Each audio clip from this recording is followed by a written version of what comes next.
In the gray hours before dawn, on February 22, 1944, a Cherokee warrior lay motionless in a shallow irrigation ditch near the Italian village of Padiglione. The earth beneath him was cold and wet. The sky above was the color of iron. Somewhere ahead, hidden in the darkness, German machine guns waited in 3 fortified positions, their barrels pointed directly at the American lines. First Lieutenant Jack Cleveland Montgomery of the 45th Infantry Division pressed his body deeper into the mud and listened to the silence. He was 26 years old. He had been training for this moment his entire life, though he did not know it until now. The story of Jack Montgomery did not begin in Italy. It began in the red dirt hills of Sequoyah County, Oklahoma, in a land that had once belonged to another nation, a nation that had walked 1,000 miles of sorrow to reach it. His people, the Cherokee, had been driven from their ancestral homes in Georgia, Tennessee, and the Carolinas in 1838, forced to march westward on what history would remember as the Trail of Tears. 4,000 Cherokee died on that march. The survivors built new lives in Indian Territory, planting roots in soil that was foreign but would become home. Jack Montgomery was born on July 23, 1917, in a small community called Long, just west of the Arkansas border. His mother was Cherokee. His father was white. The boy grew up between two worlds, learning to navigate both, belonging fully to neither. The Oklahoma of Jack's childhood was a land of contradictions. It was a place where Native Americans had been promised sovereignty, but lived under the shadow of federal control. It was a place where oil derricks rose from the prairie like metal trees, pumping wealth from the ground, while many indigenous families remained poor. Jack's family worked a small farm. They raised cattle and grew vegetables. They attended church on Sundays and listened to the elders tell stories of the old ways, of warriors who had fought and died for their people, of chiefs who had led their nations through impossible trials. The Cherokee word for warrior is ditlihi. It means someone who is willing to sacrifice everything for the safety of others. Jack learned this word early. He did not yet understand what it would cost him to live by it. At 13, Jack was sent to the Chilocco Indian Agricultural School in northern Oklahoma, near the Kansas border. Chilocco was one of dozens of federal boarding schools established to assimilate Native American children into white culture. Students were forbidden from speaking their native languages. Their hair was cut short. Their traditional clothes were replaced with uniforms. The goal was to kill the Indian and save the man, as one government official infamously put it. Many students suffered at these schools. Many never recovered from the trauma. But Chilocco also offered something that was harder to find on the reservations: an education, discipline, and opportunity. Jack excelled there. He played football with a ferocity that surprised his coaches. He ran track, competed in wrestling, and discovered that his body could do things that other bodies could not. He was fast. He was strong.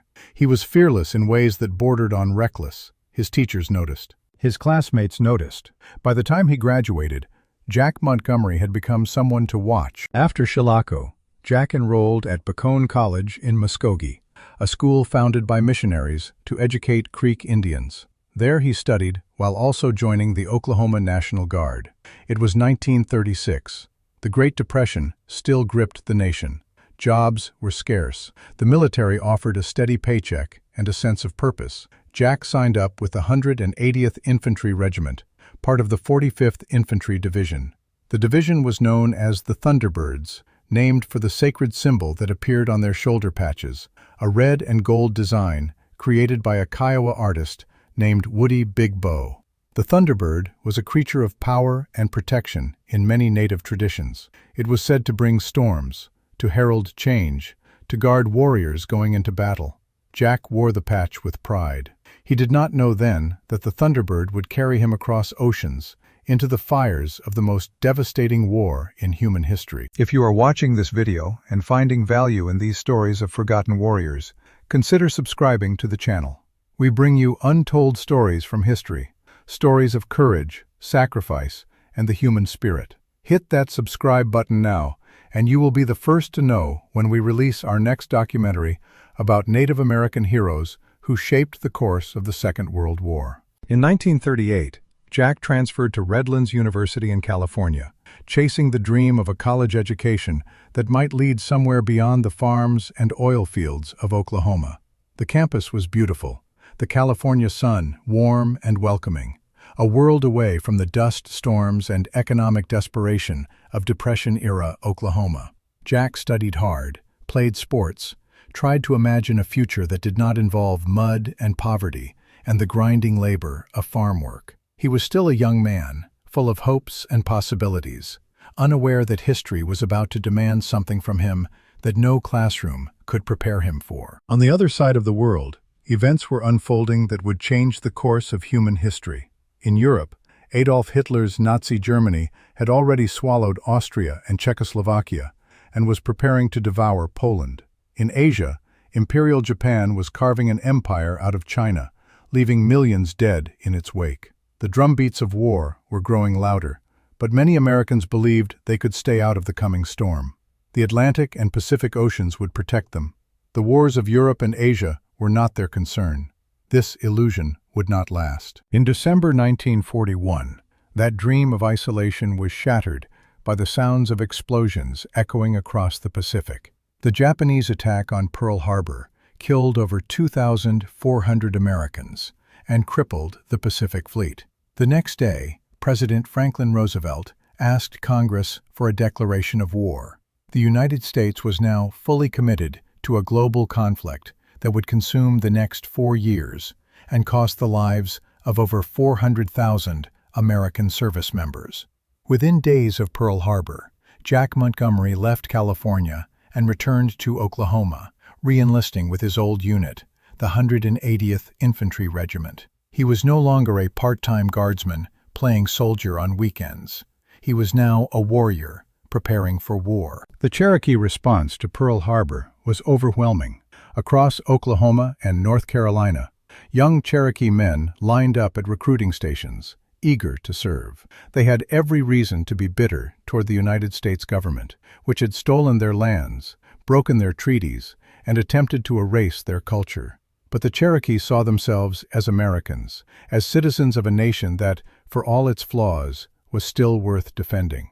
They also saw themselves as warriors, inheritors of a tradition that valued courage and sacrifice above all else. The call to arms was, for many Cherokee, a call back to their roots, a chance to prove themselves in the ancient way, through combat and valor. The 45th Infantry Division spent the next 2 years training, first at Fort Sill in Oklahoma, then at Camp Barkley in Texas, and finally at Fort Devens in Massachusetts. The division swelled with recruits from across the country, but its Native American core remained strong. 2,000 indigenous soldiers from 50 different tribes served in the Thunderbirds. They came from reservations and small towns, from farms and cities. They brought with them traditions that stretched back thousands of years, ceremonies and stories, songs and prayers that connected them to their ancestors. In Massachusetts, the local population was initially suspicious of the Native American soldiers. Decades of Hollywood movies had taught them to fear Indians as savages. But the Thunderbirds responded not with anger, but with education. They organized traditional dances and ceremonies, invited the townspeople to watch, explained the meaning behind the rituals. By the time the division shipped out for Sicily in June 1943, they had performed for 400,000 people, changing minds one dance at a time. The invasion of Sicily was Jack Montgomery's first taste of real combat. Operation Husky, as it was called, began on July 10, 1943, when Allied forces stormed the beaches of the Italian island. The 45th Division landed at Scogliti, on the southern coast, wading through chest-deep water under scattered enemy fire. For Jack, the chaos of that first day was a blur of noise and motion, of shouted orders and the crack of rifle fire, of bodies falling and men screaming. He learned quickly that war was nothing like training. In training, you could make mistakes and try again. In war, mistakes meant death. He learned to move low and fast, to read the terrain for cover, to anticipate where the enemy might be hiding. He learned to kill without hesitation, because hesitation meant dying. Sicily fell in 38 days. The Allies killed or captured 160,000 Axis soldiers. But the real battle was still ahead. From Sicily, the 45th Division crossed to the Italian mainland, landing at Salerno in September 1943. The fighting there was brutal. The Germans had fortified every hill, every village, every river crossing. They had turned the Italian landscape into a killing ground. The Allies pushed northward, inch by bloody inch, their progress measured in yards rather than miles. The autumn rains came, turning the roads to mud, filling the foxholes with water, making every movement an ordeal. Jack Montgomery fought through it all, earning his first Silver Star for gallantry in action, then a second. He was promoted to first lieutenant and given command of a rifle platoon in I Company. The men under him were a mix of veterans and replacements, hardened survivors, and fresh-faced kids who had never fired a shot in anger. Jack's job was to keep them alive. It was a job that would test everything he had learned, everything he believed, everything he was. By January 1944, the Allied advance had stalled at the Gustav Line, a German defensive position stretching across Italy south of Rome. The mountains were impenetrable. The river crossings were death traps. General Mark Clark, commander of the Fifth Army, devised a plan to break the stalemate.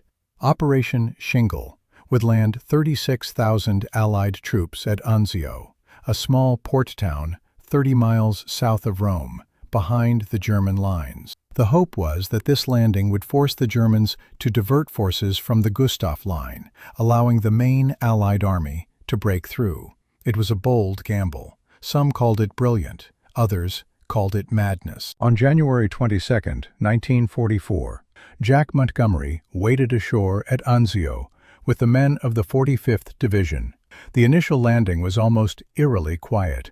The Germans had been caught off guard. There was little resistance.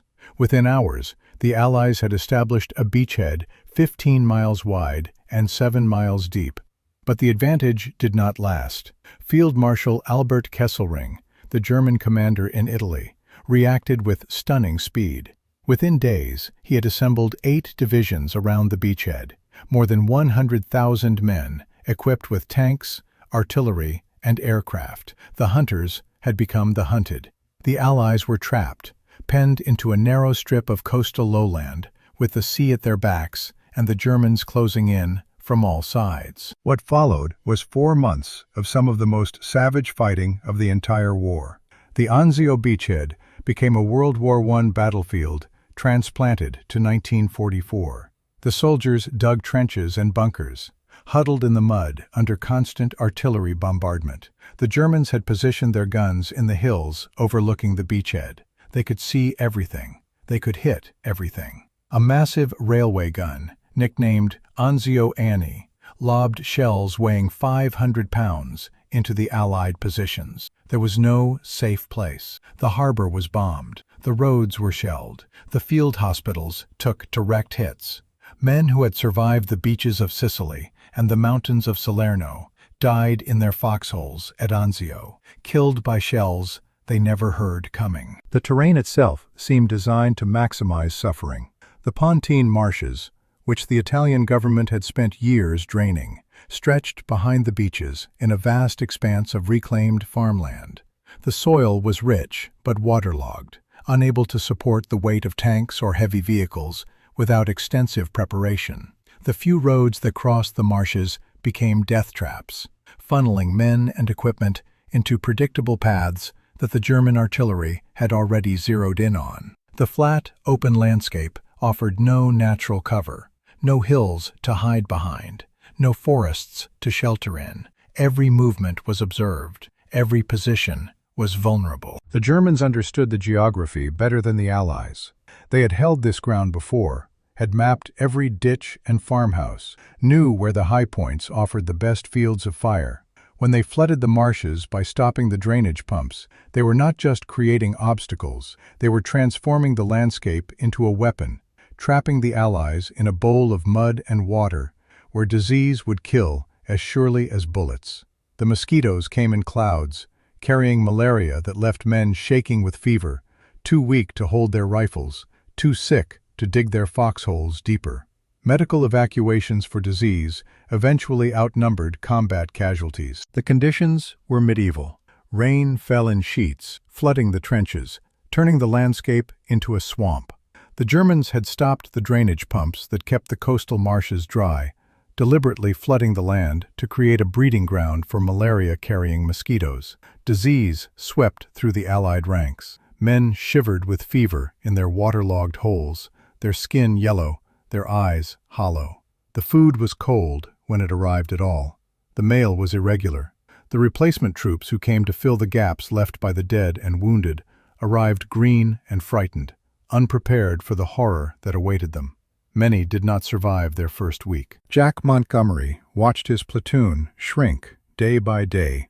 He wrote letters to the families of the dead, letters that said things like, "Your son died bravely," and "He did not suffer," even when he did not know if those things were true. He tried to remember the names of every man he lost, but after a while, the names began to blur together. He stopped sleeping. When he closed his eyes, he saw faces, the faces of friends who were now buried in the Italian mud, the faces of enemies he had killed at close range, their eyes wide with surprise or fear or nothing at all. He learned to function on 2 or 3 hours of rest, to eat mechanically without tasting, to move through the days like a machine that did not feel pain or exhaustion or grief. He was becoming something he had not been before. He was becoming a warrior in the oldest sense of the word. February 1944 brought the German counteroffensive. Kesselring was determined to drive the Allies into the sea, to inflict a defeat so crushing that it would discourage any future amphibious operations in Europe. On February 16th, 6 German divisions attacked the center of the Allied line, focusing their assault on the American 45th Division. The fighting was hand-to-hand in some places, with bayonets and rifle butts and bare fists. The Thunderbirds held, but just barely. Casualties mounted into the thousands. The line bent, but did not break. This brings us to the morning of February 22nd, 1944, when Jack Montgomery lay in that irrigation ditch near Padiglione, watching the darkness begin to lift over the German positions. 2 hours before dawn, a strong force of enemy infantry had established themselves in 3 echelons in front of his platoon. The closest position was 50 yards away, 4 machine guns and a mortar, close enough to cut his men to pieces the moment they tried to move. The second position was at 100 yards, more machine guns, more mortars. The third was at 300 yards, dug in around a farmhouse that commanded the entire field. Jack studied the terrain. He counted the muzzle flashes. He calculated distances and angles in his head, the mathematics of survival that every infantry officer learns to perform instinctively.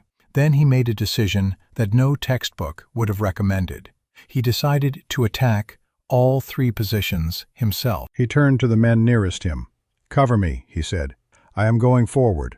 Then he grabbed his M1 rifle and several hand grenades and began crawling up the ditch toward the first German position. The mud sucked at his uniform, cold and heavy, but he kept moving, inch by inch, foot by foot, until he was within grenade range. Then he did something that defied all logic. He stood up. He climbed onto a small mound of earth, fully exposed to enemy fire, and he began shooting. His rifle cracked once, twice, 3 times. A German soldier fell, then another. Jack threw a grenade. The explosion lit up the pre-dawn darkness. He threw another. When the smoke cleared, 8 German soldiers were dead. The 4 survivors raised their hands in surrender. Jack Montgomery had neutralized the first position in less than 2 minutes. If this story of courage is resonating with you, I invite you to become part of our community. Subscribe to the channel and turn on notifications so you never miss a video. Every week, we explore the hidden stories of warriors who changed history, stories that deserve to be told and remembered. Join us on this journey through the past. But Jack was not finished. He returned briefly to his platoon, called in artillery fire on the farmhouse at 300 yards, then armed himself with a carbine and attacked the second German position. Again, he moved alone across open ground. Again, he fired with deadly accuracy, silencing both machine guns and capturing 7 more prisoners. The Germans could not believe what they were seeing. A single American soldier attacking fortified positions, refusing to die. Some of them began to flee toward the farmhouse. Jack followed. By now the sun was rising. The gray light of dawn revealed the full scope of what Jack Montgomery was attempting. He was running, not crawling, across an open field toward a stone farmhouse defended by an unknown number of German soldiers. Artillery shells from his own side were falling around the building. Machine gun fire kicked up dirt at his feet. Any reasonable man would have stopped, would have waited for reinforcements, would have let the artillery do its work. Jack did not stop. He reached the farmhouse just as the surviving Germans began pouring out, their hands raised, their weapons abandoned. 11 enemy soldiers surrendered to him personally. Others fled. The farmhouse, which had dominated the American lines for weeks, was now in Allied hands. Jack Montgomery had single-handedly attacked 3 German positions, killed 11 enemy soldiers, and captured 32 prisoners. He had done it with a rifle, a carbine, and a handful of grenades. He had done it without hesitation, without fear, without any apparent concern for his own survival. The men who witnessed it could hardly believe what they had seen. The stories spread through the ranks, growing with each retelling, until Jack Montgomery became a legend among the Thunderbirds. But the man himself said little about what had happened. When asked later why he had done it, he gave an answer that was pure Cherokee understatement. "I had been training for it all those months and years," he said. "We had that kind of confidence in each other." Later that day, Jack Montgomery was hit by mortar fragments. The wounds were serious, but not fatal. He was evacuated to a field hospital on the beach, then transported back to the United States for treatment. He would spend months recovering, his body healing, while his mind replayed the events of that single morning over and over again. He was serving at a training base in Texas when word came that he had been awarded the Medal of Honor, the highest military decoration in the United States. On January 15, 1945, President Franklin Delano Roosevelt presented the medal to First Lieutenant Jack Cleveland Montgomery in a ceremony at the White House. The citation praised his conspicuous gallantry and intrepidity at risk of life above and beyond the call of duty. Jack accepted the medal with the same quiet reserve that had characterized his entire service. He shook the president's hand, posed for photographs, answered a few questions from reporters. Then he went home. The Anzio beachhead held.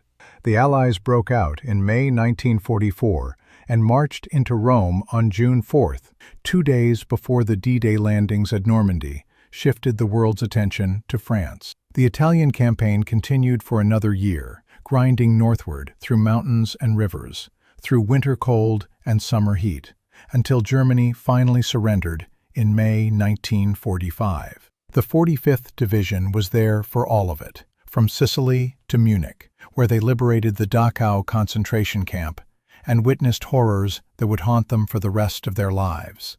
Of the 8 Medal of Honor recipients in the Thunderbirds, 3 were Native Americans. Jack Montgomery was one of them. Ernest Childers, a Muskogee Creek from Oklahoma, was another.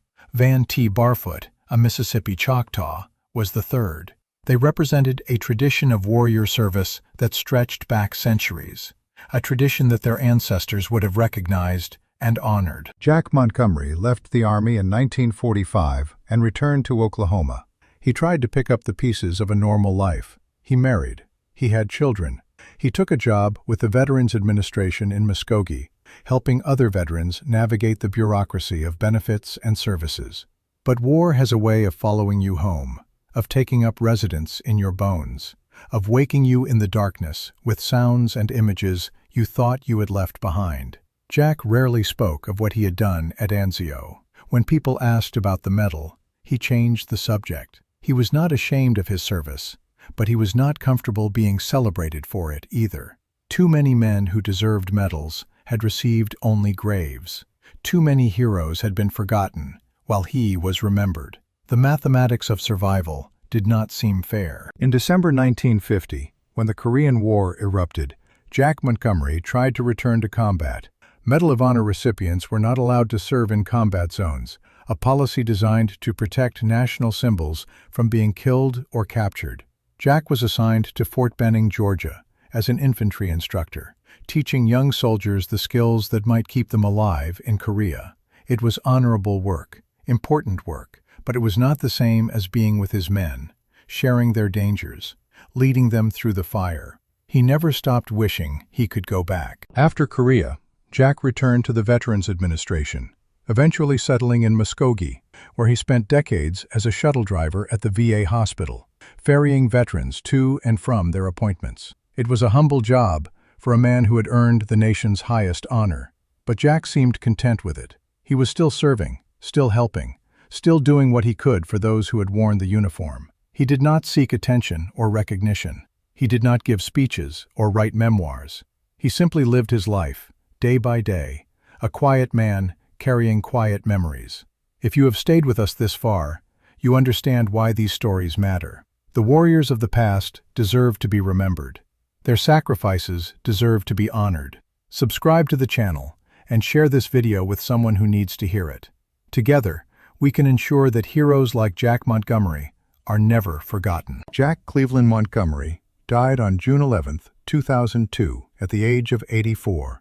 He was buried at Fort Gibson National Cemetery in Oklahoma, the same red earth that his Cherokee ancestors had reached after walking the Trail of Tears. The Veterans Administration Medical Center in Muskogee was renamed in his honor, a recognition that came too late for him to appreciate, but would stand as a permanent reminder of what one man could accomplish when duty called. His funeral was attended by veterans from across Oklahoma, men who had served with him or been helped by him during his decades at the VA. They came to pay their respects to a hero, but also to a friend, a colleague, a man who had treated them with dignity when the rest of the world seemed to have forgotten them. The military honor guard fired 3 volleys, the shots echoing across the cemetery like distant thunder. A bugler played taps, the notes hanging in the summer air, mournful and beautiful. Then they lowered the casket into the ground, and Jack Montgomery joined the generations of Cherokee warriors who had gone before him. The Chilocco Indian Agricultural School, where Jack had received his early education, produced 3 Medal of Honor recipients during World War II, more than almost any other high school in the nation. This fact says something about the institution, but it says even more about the young men who passed through its doors, Native Americans who transformed the discipline and rigor of a federal boarding school into the skills needed to survive and triumph in combat.